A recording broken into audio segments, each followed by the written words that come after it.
Picture this scene for a second. It's early morning, that really specific quiet time before the rest of the world is even awake. And standing right there in front of her bathroom mirror, Susan Jeffers. Now, just for context, she is someone who on paper has everything you're supposed to want out of life. She is a highly educated psychologist with a doctorate from Columbia University. She's an executive director at a prestigious hospital in New York. By every conceivable external metric, she has completely made it. But it's not even 8 in the morning, and as she's looking at her reflection, she is stopped cold because her eyes are red, swollen, completely puffy from crying. And the thing is, this isn't some rare occurrence, it's happening regularly, because the reality of her situation is that she is absolutely terrified of her own life, completely paralyzed by this overwhelming, suffocating sense of dread.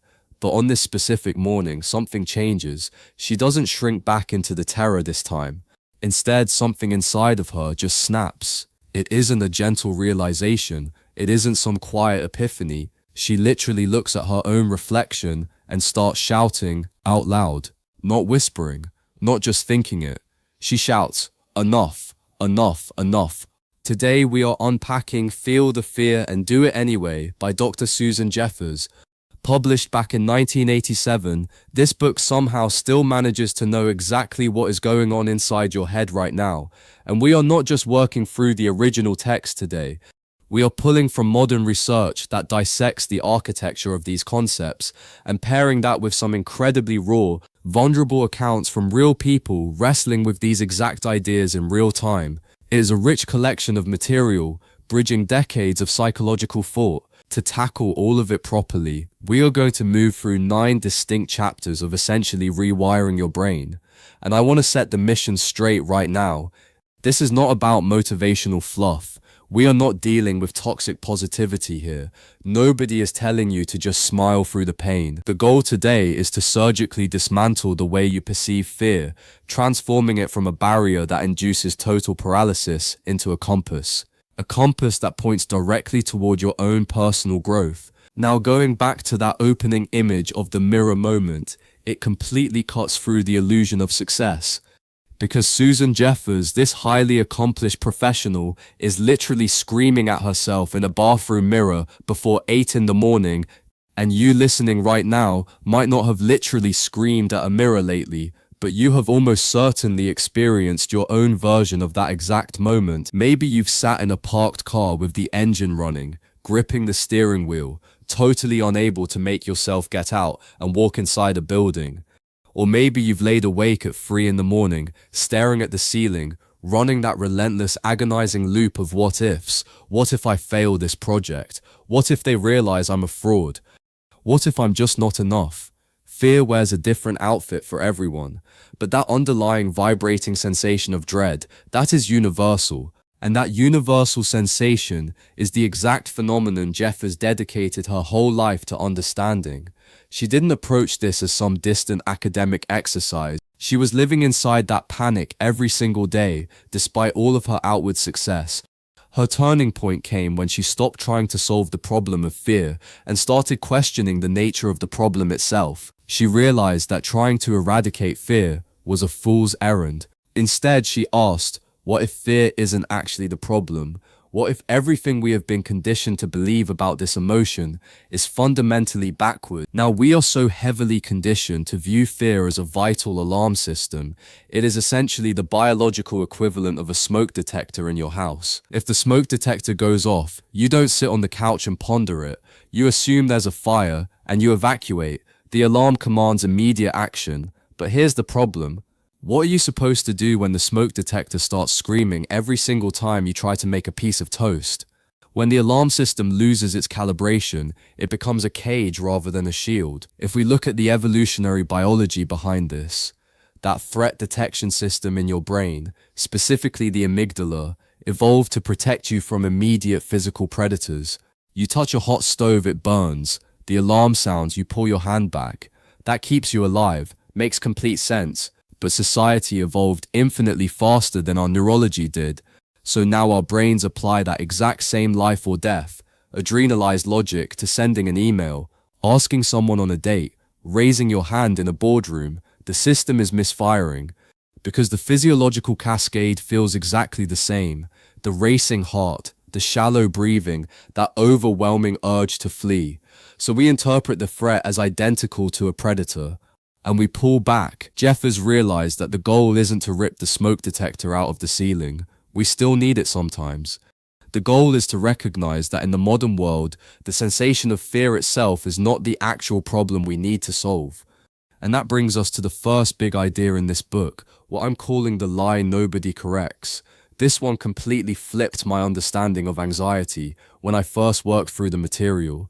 Jeffers puts forward this radical thesis. Fear is not a psychological problem. It is an educational problem. You are not broken. You don't have a uniquely miswired brain compared to everyone else. You were just never taught what fear actually is, or what you are supposed to do with it when it shows up. We spend years in school learning calculus and history, but nobody ever sits us down and provides a functional framework for navigating fear. And that distinction between a psychological flaw and an educational gap is profound, because when you categorize fear as a psychological defect, it generates immense shame. You internalize the belief that something is fundamentally wrong with your character, but if you reframe it as a lack of education, the entire paradigm shifts. An educational gap is something you can actually bridge. It is just a skill set you haven't learned yet. But without that skill set, almost everyone falls into a trap that Jeffers identifies as the when game. It is so pervasive. Most of us play it without even realizing it. When I am no longer afraid, then I'll take the leap. When I feel more confident, then I'll finally launch that business. When I have a little more experience, then I'll ask for the promotion. We set up this imaginary future where the fear has magically evaporated, and we tell ourselves that is the only condition under which we can actually take action. And that framework is the great lie, because here is the brutal, necessary reality check that this book delivers. The fear never goes away. Never. If you operate under the when model, waiting for the fear to vanish before you move, you have essentially signed up for a lifetime of paralysis. Because there is never going to be a perfect, fearless moment. As long as you are growing, as long as you are stretching your capabilities and venturing into unknown territory, fear is going to be sitting right there in the passenger seat. Every single time you level up in life, the stakes get higher, the environment gets less familiar, and the fear just puts on a new outfit. And this explains something fascinating. We tend to look at people who are just crushing it, people doing the exact things that terrify us. And we assume they possess some kind of genetic mutation that makes them fearless. We put them on a pedestal, but the research tells a completely different story. Take television producer Shonda Rhimes, an absolute titan in the entertainment industry. She wrote an entire book about committing to a year of yes, specifically to overcome her severe debilitating performance anxiety. These highly successful people are not fearless, they are terrified. They experience the exact same sweaty palms and racing heartbeat. The distinction is entirely in their education. They have retrained themselves to interpret fear, not as a glaring stop sign, but as a go signal. For them, fear is simply the feeling of expansion, the internal sensation of growth. Now, practically speaking, knowing this intellectually doesn't magically turn off the physical panic. It feels a bit like being told you need to be in peak physical shape before you are allowed to step foot inside a gym. The paradox is real. So how does a person actually begin this re-education process when the physical sensation of panic is so overwhelming that it shuts down the ability to think logically? That gap between intellectual understanding and physical reality is where most people get completely stuck, and there is a really compelling account that illustrates this perfectly. A very vulnerable, honest post from someone wrestling with intense somatic fear around the prospect of rejection. This person had read Jeffers' book. They understood the core concepts. They knew fear meant expansion. But when it actually came time to draft a text message to ask someone out, just a text message, the physical dread was paralyzing. Their hands shook, their chest tightened, and they felt entirely dictated by the fear despite their conscious desire to just feel it and do it anyway. And that really highlights the crucial limitation of simply memorizing the theory. Because you cannot just recite positive mantras to a nervous system that is genuinely convinced it is being hunted by a tiger. Biology overrides logic every single time. So knowing that fear is a go signal is just the entry point. It is insufficient when the physical response is basically hijacking your prefrontal cortex. To truly re-educate yourself, you have to dissect the anatomy of the fear itself. You cannot conquer an enemy you haven't mapped out, and that requires moving beyond the physical symptoms to understand the psychological architecture generating them. So let's map out that anatomy. Let's talk about the 3 levels of fear. Jeffers argues that most of us only ever engage with the very superficial layer of our anxiety, completely ignoring the machinery operating underneath. Level 1 is what Jeffers calls the surface story. This is the stuff we talk about every day, and the research breaks this down into 2 distinct categories. The first involves things that simply happen to us, events entirely outside of our control. We are talking about aging, sudden illness, natural disasters, losing a loved one, massive economic downturns, the big uncontrollable things. The second category involves things that require direct action on our part. Public speaking, initiating a career change, making a major geographical move, going back to school, ending a long-term relationship. Level 1 fears are the loudest and the most obvious. If someone stops you on the street and asks what you are afraid of, you will likely hand them a level 1 answer. You might say you have a fear of public speaking, or a fear of getting sick. These fears are concrete, situational, and easily identifiable, but they are just the tip of the iceberg. If you only ever try to solve the level 1 fear, taking a public speaking course to get over stage fright, for example, you are treating a symptom, not the disease. You are putting a bandage on it. You have to go deeper, down to level 2, which involves the ego and your inner psychological states. This is where it starts getting uncomfortable, because it is no longer about an external event. It is about how you view yourself. Level 2 includes the fear of rejection, the fear of failure, the fear of being vulnerable, of looking foolish, of losing an image you have carefully curated for everyone else. And fascinatingly, it also includes the fear of success, which is a massive psychological hurdle that rarely gets discussed. Why are we afraid of success? Because succeeding implies new responsibilities, higher expectations, and basically a greater height from which to eventually fall. If I win now, everyone expects me to keep winning. But the true value of understanding level 2 is that it explains the phenomenon of generalized anxiety. It explains why fear tends to bleed across the boundaries of our lives. Consider someone who is afraid of meeting new people. Soon they develop a fear of going to parties, then a fear of public speaking, then eventually a fear of applying for new jobs. The external situations at level 1 are entirely different, but the underlying level 2 fear is identical. The fear of rejection, it functions like a virus.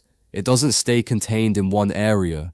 It infects your dating life, your career trajectory, your friendships. The context changes, but the threat to the ego remains constant.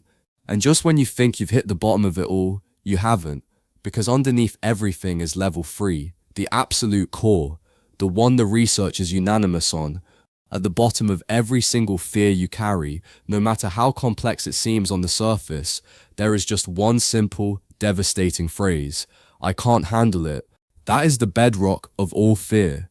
When you deconstruct your anxieties, you realize you aren't actually afraid of the event itself. You aren't genuinely afraid of losing your job.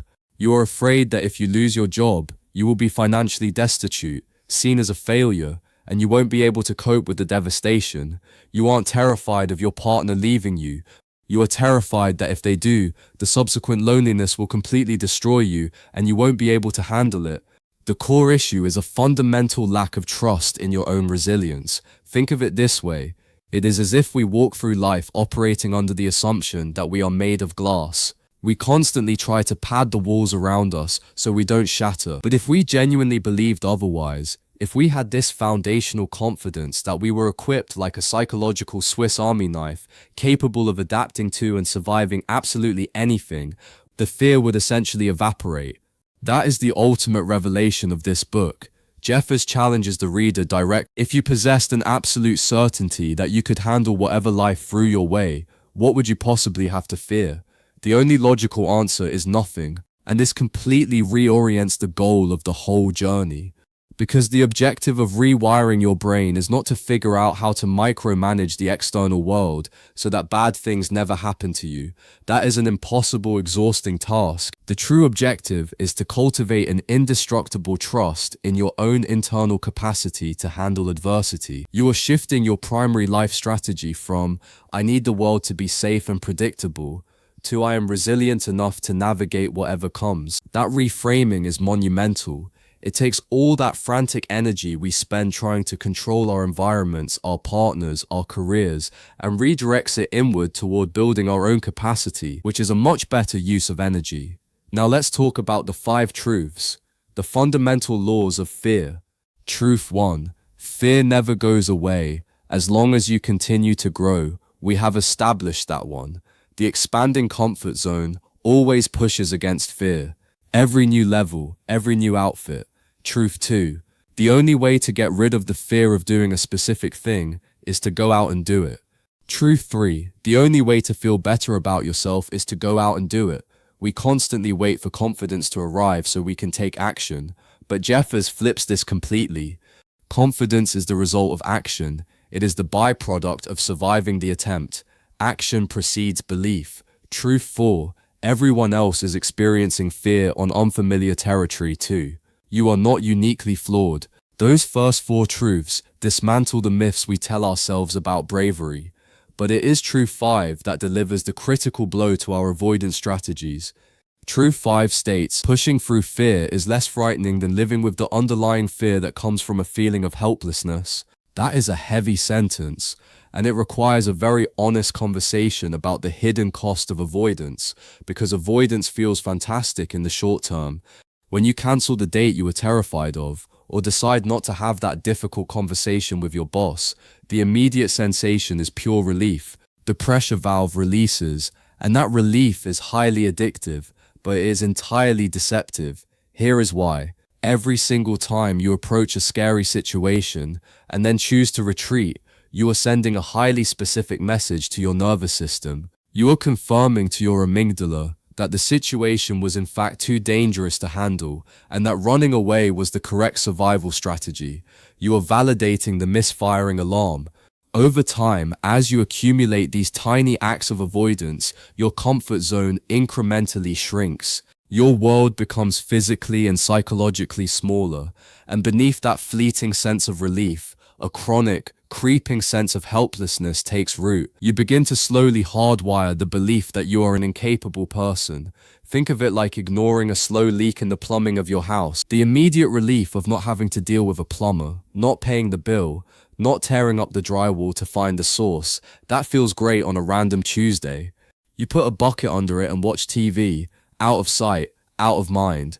But as the weeks turn into months, the creeping dread that the water is quietly rotting away the structural foundation of your home becomes an infinitely heavier burden than the acute discomfort of just picking up the phone and scheduling the repair. And modern clinical psychology completely validates this mechanism. Avoidance behaviors do not diminish anxiety, they act like compound interest on your fear. The people who structure their lives around refusing to take risks end up enduring a baseline background radiation of dread that is far more debilitating than the acute temporary spike of fear they would have experienced if they had just taken the leap. You cannot hide from the physiological cost. So what is the alternative? You must consciously decide to alter your positional relationship to the fear. And that brings us to one of the most important frameworks in the entire book. The pain position versus the power position. Think of it as a spectrum. On the far left side sits the pain position. This is defined by feelings of helplessness, depression, chronic fatigue, and paralysis. You are essentially frozen. And on the far right side sits the power position. This is characterized by a sense of choice, high energy, and proactive action. Now, understanding the pain position requires recognizing that it isn't just a temporary bad mood. Over time, it solidifies into an identity, the victim trap. When you reside in the pain position, you view yourself as a passive passenger in your own life. Everything is happening to you. You adopt a narrative where you blame the macroeconomic climate, your demanding boss, your childhood, your partner, for your lack of fulfillment, it is always someone else's fault. Now, Jeffers is very careful to define what power actually means in this context, because true power has absolutely nothing to do with exerting dominance over other people or manipulating the external world. True power is power within the self. It is the mastery over your own perceptions, interpretations, and reactions to the world. And the research provides a highly specific, deceptively simple tool to begin forcing yourself out of the pain position and toward the power position. It is a strict vocabulary shift. It requires auditing how you speak to yourself and to others. Specifically, you must replace the phrase "I can't" with the phrase "I won't," and you must replace "I should" with "I could." It sounds minor. It changes everything. Now, when I first encountered this, I found it genuinely confusing, because think about it. If I am sitting on the couch and I say I won't go to the gym today, instead of I can't go to the gym today, it feels like I am just giving myself explicit permission to be lazy. It feels almost defiant. How does actively choosing not to do something positive help me gain internal power? But the resistance you feel to that exercise is exactly why it works. It centers entirely on the concept of locus of control. When you use the phrase "I can't," you are placing your locus of control externally. You are completely abdicating your agency. You are framing yourself as a helpless victim of circumstance. I can't go to the gym because I am too tired. The weather is bad. My boss overworked me. The universe is acting upon me and I am powerless to resist. But when you force yourself to say "I won't go to the gym," you drag that locus of control back internally. You are forcing yourself to take radical responsibility for your behavior. You have to look in the mirror and admit that you are actively choosing your current reality. You are choosing the comfort of the couch over the effort of the gym. That is deeply uncomfortable. It strips away all the convenient excuses, and it is supposed to be uncomfortable. That psychological friction is the catalyst that forces you out of the pain position. "I won't" eliminates the victim narrative and forces you to own your decisions. You stop being a casualty of your own schedule and begin recognizing yourself as the author of it. The same mechanism applies to "I should" versus "I could." When you say "I should visit my parents," it implies a heavy external obligation that is weighing you down against your will, like it is a chore you are being forced to do. When you change it to "I could visit my parents," you remind your brain that this is an option. It is a choice you have the power to make or decline. It reclaims your autonomy in the situation. It is about putting your hands back on the steering wheel. Even if you are actively choosing to steer the car into a ditch for the afternoon, at least you are the one driving. But gaining that agency brings up a massive obstacle. What happens when the voice inside your head is constantly screaming that you are a terrible driver who is going to crash? That brings us to the chatterbox. We all have it. It is that relentless, cynical, negative inner voice that wakes up before you do. It spends the morning reminding you of a humiliating mistake you made 5 years ago. It warns you not to take any chances today, and it insists that you simply are not ready for what comes next. The chatterbox is a universal feature of the human condition, but it is vital to demystify its origin. That voice is not some profound, fundamental truth about your soul trying to warn you. The chatterbox is a corrupted behavioral blueprint. It has been trained and reinforced over the entire span of your life. It is the accumulated echo of parents repeatedly telling you to be careful, teachers instructing you to be realistic, and the lingering neurological scars of past rejections and failures. Your brain absorbed all of those external warnings and synthesized them into an internal narrator whose sole objective is to keep you firmly in the pain position under the misguided directive of keeping you safe from disappointment. And the research details an experiment from Jeffers' live workshops that demonstrates this isn't just a metaphorical concept, it has immediate, verifiable physical consequences. You would have a volunteer stand in front of the room and hold their arms straight out horizontally. First, she instructed them to repeat the phrase "I am a weak and unworthy person" 10 times out loud. After they did this, she would push down on their outstretched arm, and without fail, the arm would easily collapse. The volunteer had no resistance. Then she had the exact same volunteer close their eyes and repeat the phrase "I am a strong and worthy person" 10 times.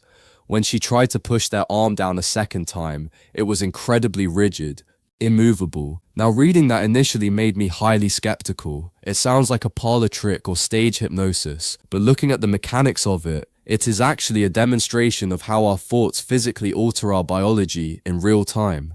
Like pushing a software update that immediately changes the output of the hardware. It is a vivid, undeniable demonstration of the mind-body connection, specifically ideomotor response and neuromuscular tension. Your nervous system is continuously monitoring your internal dialogue. When the chatterbox is dominating the narrative, broadcasting the message that you are weak, unworthy, and incapable, your brain interprets that as reality and literally prepares your physical body for failure. It downregulates muscle tension. It alters your posture. This physiological reality is why Jeffers is so committed to the use of affirmations. And here is something important to clarify, because affirmations are not about looking in the mirror and shouting delusional lies at yourself. That always feels ridiculous. It is about a strategic campaign of out-talking your negativity, because the chatterbox never takes a day off. It is a constant stream of audio. If you do not intentionally introduce a competing positive voice, the chatterbox wins by default, simply by dominating the airwaves. We often mistake our persistent thoughts for objective facts, but they are merely neurological habits. If you have spent decades marinating your brain in fear-based, self-critical thoughts, your baseline default setting is anxiety. So Jeffers advocates for a rigorous daily program of out-talking that default setting. This involves repeating affirmations like "I am powerful" and "I am loved" until they feel familiar rather than foreign. And she suggests turning your daily commute into what she calls a temple of learning. Instead of passively consuming the anxiety-inducing news cycle or mindless radio chatter, you fill that time with inspirational audio and educational material. You are constantly, aggressively feeding positive programming into your subconscious mind because the external world is relentlessly trying to program it with fear and scarcity. So we have recalibrated our vocabulary and we are actively out-talking the chatterbox, but eventually we actually have to step into the arena and make a move. The alternative model Jeffers proposes completely dismantles this trap. It is the no-lose model. Imagine standing at that exact same crossroads. In the no-lose model, you adopt the foundational belief that both paths are correct, both of them, regardless of the specific external outcome. Both Path A and Path B offer valuable opportunities to learn, to grow, to build resilience, and to experience the richness of life. The book shares a really compelling story about a man named Vernell to anchor this concept. Vernell was a law student. He spent 2 grueling years and a significant amount of money working through law school before he finally admitted to himself that he absolutely hated it. So he made the decision to drop out and pursue a career in psychology instead. Now, conventional society, and certainly his own internal chatterbox, would label that decision a massive failure. 2 wasted years, a wrong choice. But Vernell utilized the no-lose framework. He didn't view it as a loss. During those 2 years in law school, he forged lifelong friendships, he developed rigorous critical thinking skills, and he cultivated an immense sense of self-reliance by navigating a genuinely difficult environment. He didn't lose. He just gathered high-quality data and executed a pivot. And that perfectly encapsulates one of Jeffers' most vital mantras: don't protect, correct. When we operate in the no-win model, we exhaust ourselves trying to protect against making a mistake. We try to control every single variable. But in the no-lose model, you willingly discard your rigid mental picture of what is supposed to happen. You make the best choice you can with the information you have. You observe the outcome. And if you realize you are heading in a direction that misaligns with your values, you simply correct your course. You don't brutalize yourself for being wrong. You utilize the new data to inform your next movement. Now, I do want to push against the limits of this framework a little bit. Don't protect, correct is a fantastic philosophy for changing a college major, quitting a job, or picking a city to live in. But what about massive, irreversible life choices? Choosing to marry someone, deciding to have a child, liquidating your life savings to fund a risky business venture. Is it not dangerously naive to walk through the world believing there are absolutely no bad choices? Some choices have the potential to inflict devastating long-term consequences. It is a crucial distinction to make. But to understand how the no-lose model applies even to massive decisions, we have to connect it back to that level 3 fear, the I can't handle it fear. If you have truly deeply installed the belief that you possess the resilience to handle whatever happens, and if you take radical responsibility for your life without deflecting blame onto others, then even a catastrophic business bankruptcy or a deeply painful divorce is transformed from a life-ending tragedy into a profound, albeit painful learning experience. It just becomes data again. Will that hurt? Absolutely. Pain is a guaranteed variable in the human equation. But you will survive the pain, you will extract the lessons, and you will correct your course. So in this framework, what is an actual bad choice? In Jeffers' architecture, the only genuinely bad choice is stagnation. Refusing to make a decision out of fear of being wrong is the only scenario where you guarantee a loss. Forward movement, even when it results in severe friction, is perpetually superior to paralysis. And that friction brings us to something Jeffers calls the Pendulum Syndrome. This is arguably the most sobering reality of the entire process. Because you start doing the work, you transition your vocabulary from I can't to I won't. You start executing no-lose decisions. You step out of the pain position and into your power. And you expect everyone around you to cheer for you. The most agonizing part isn't managing your own fear. It is discovering that the people you love most might react with intense hostility to your newfound strength. Jeffers shares a really stark story about a woman named Whitney to illustrate this. Whitney suffered from severe agoraphobia, an anxiety disorder that kept her essentially imprisoned in her own home. She began attending Jeffers' workshops and applying the principles, and she started recovering rapidly. She was leaving the house, gaining independence, and actively pushing through her barriers. But her husband Brian, instead of celebrating this recovery, began actively and intentionally trying to undermine her progress. Now, that dynamic is incredibly jarring. Why would a partner actively sabotage the healing of someone they love? Because relationships operate on unspoken emotional contracts. In their relationship, Whitney's profound weakness and dependence formed the foundation of Brian's security. Her inability to function made him feel indispensable, needed, and powerful. When she began to heal and cultivate self-reliance, that emotional contract was breached. Her new strength represented a direct threat to his identity in the marriage. And this is a remarkably common phenomenon. When you fundamentally change your behavior, you disrupt the established ecosystem of your relationships. Everyone else has gotten used to the old you. The people around you have constructed their own identities, their own sense of superiority or comfort, partly in contrast to your passivity or your anxiety. So when you refuse to play your historically assigned role, they experience panic, and they will often try to pull you back down to stabilize their own reality. And this interpersonal friction is massively compounded by the pendulum syndrome itself. When you begin the transition from being highly passive, maybe you are a chronic people pleaser or someone who lets fear dictate every boundary, to being assertive, the transition is never smooth.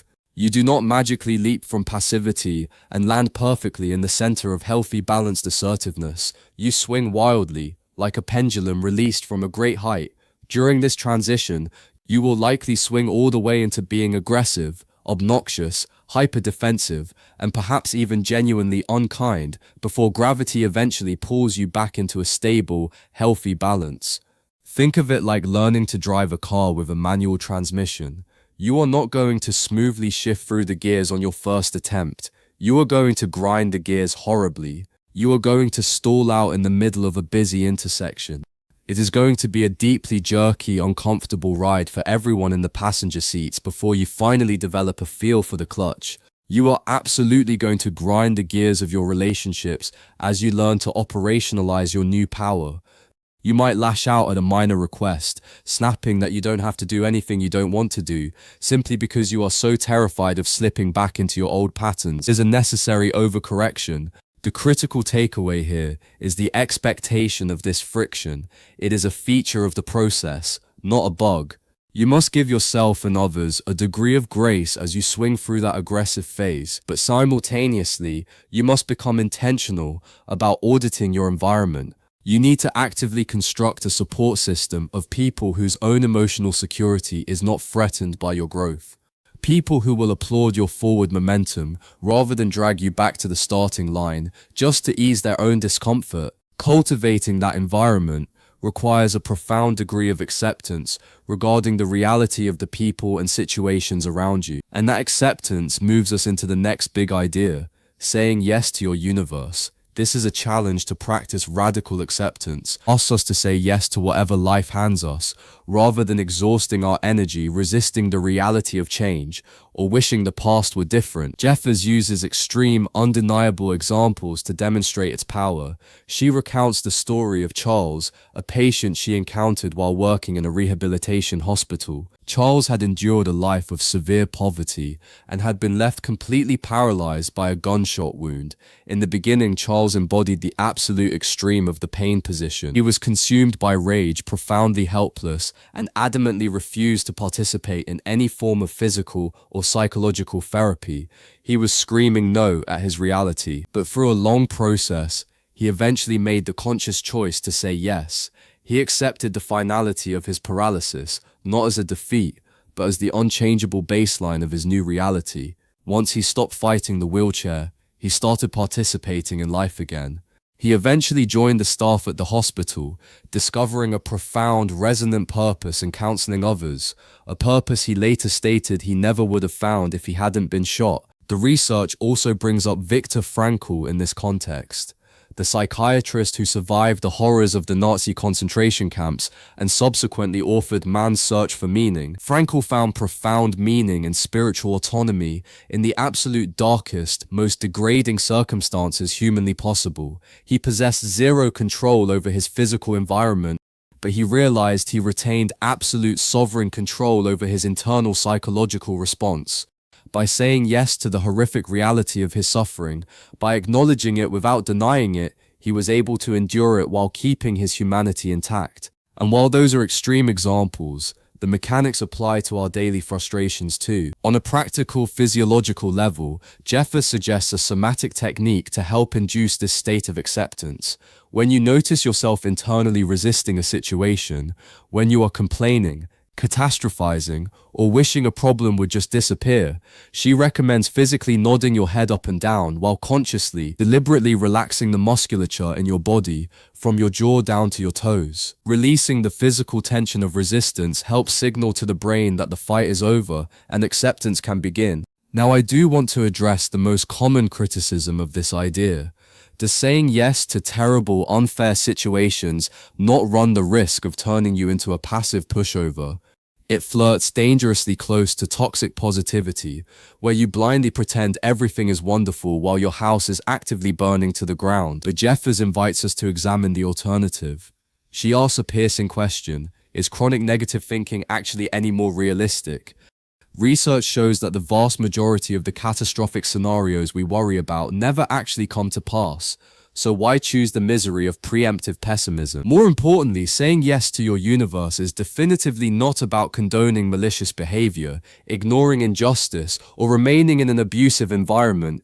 It is the exact opposite of denial. Saying yes simply means acknowledging reality exactly as it currently exists, without bleeding your energy dry by wishing it were different. You have to clearly and calmly accept that the house is on fire before you can effectively formulate a plan, call the fire department, and begin extinguishing the flames. You cannot put out a fire you are pretending isn't there. Saying yes is the mechanism that transports you out of the paralyzing pain position of denial and into the power position of clear, effective action. It is not saying this fire is fine. It is saying this fire is happening. It is real. Now, what is my next move? And the ability to make that conscious, strategic choice brings us to the final idea in this book, the higher self and the whole life grid. This is the structural framework that ties everything together. Jeffers posits that human beings essentially toggle between two operating modes. We have the lower self, which is the domain of the Chatterbox, driven entirely by scarcity, survival instincts, ego, and fear. And we have the higher self, which operates from a place of creativity, intuition, trust, and abundance. The overarching objective of all this work is to spend an increasing percentage of our time operating from the higher self. But something always pulls us back down. The gravity that inevitably drags us back into the lower self is usually the vulnerability of overinvestment. When an individual invests their entire identity, their complete sense of self-worth, into one single aspect of their existence, they become dangerously fragile. Consider the individual who works 80 hours a week for 40 straight years. Their entire identity, their social circle, their sense of purpose is entirely enmeshed in their career, and then they retire. Because that singular pillar has been removed, they psychologically collapse. The statistics regarding individuals who pass away shortly after retirement because they have lost their reason to exist are staggering. Or consider parents who pour 100% of their identity into raising their children, completely neglecting their own interests or friendships, and then suffer a catastrophic identity crisis when the children grow up and leave the nest. If you place all of your psychological eggs in one single basket, the underlying fear of dropping that basket will dictate every move you make, which is exactly why Jeffers developed a practical structural antidote to this fragility, the whole life grid. Visualize a square. Now divide that square into 9 smaller, equal boxes. These 9 boxes represent the diverse, interconnected areas that constitute a rich, resilient life. You might label these boxes contribution, hobbies, family, personal growth, work, intimate relationships, leisure, friends, and spirituality. The genius of the grid lies in its structural integrity. If you face a devastating layoff and your work box collapses, it is undoubtedly painful. You will grieve that loss, but you are not psychologically annihilated because you still have 8 other robust boxes structurally supporting your identity. Your sense of self is diversified, mitigating the existential terror of loss. Now, the theory of the grid is much easier than the execution. How do we actually go about filling and maintaining 9 boxes? Jeffers introduces what she calls the magic duo: 100% commitment and acting as if you count. And I want to address the most obvious objection here immediately. From a purely mathematical and energetic standpoint, a human being cannot give 100% commitment to 9 different areas of life simultaneously.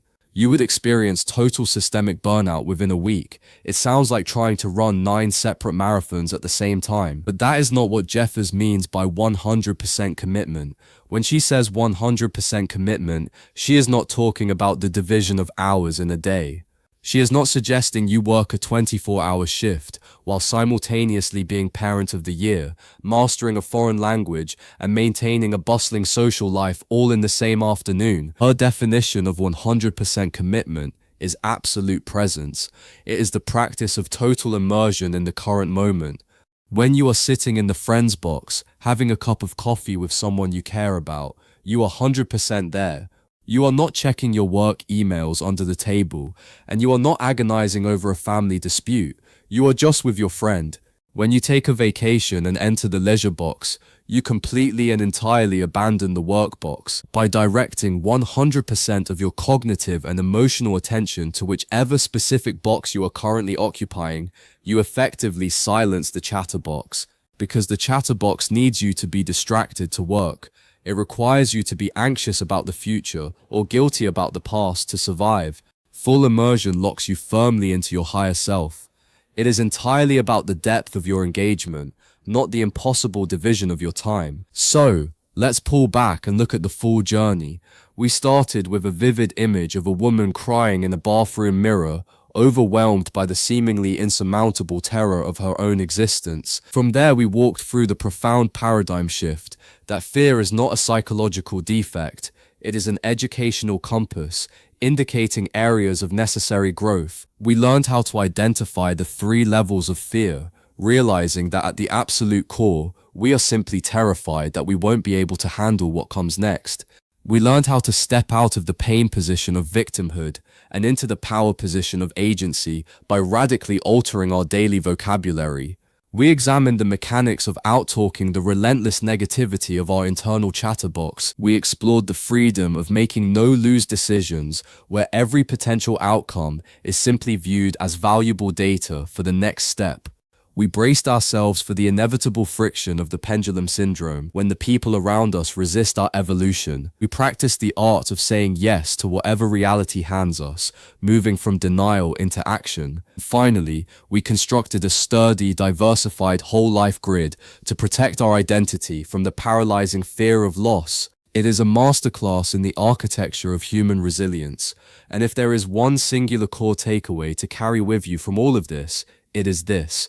You do not need to wait for the fear to vanish. The confidence, the clarity, and the bravery you are so desperately waiting for are the rewards for taking action. They are never the prerequisites. You simply need to acknowledge the fear, feel the physical sensation of it, and execute the action anyway. So here is the final thought to sit with today. Take a very close, honest look at your own whole life grid right now. Survey those 9 boxes. Which one is currently sitting completely empty because your chatterbox has convinced you that you couldn't handle the friction of trying to fill it? Maybe it is your personal growth. Maybe it is building a new community. Or maybe it is just allowing yourself genuine leisure. Which box is empty? And what would happen if tomorrow morning you woke up, physically nodded your head yes to your universe, and took one single, imperfect action to start filling it? Feel the fear, and do it anyway.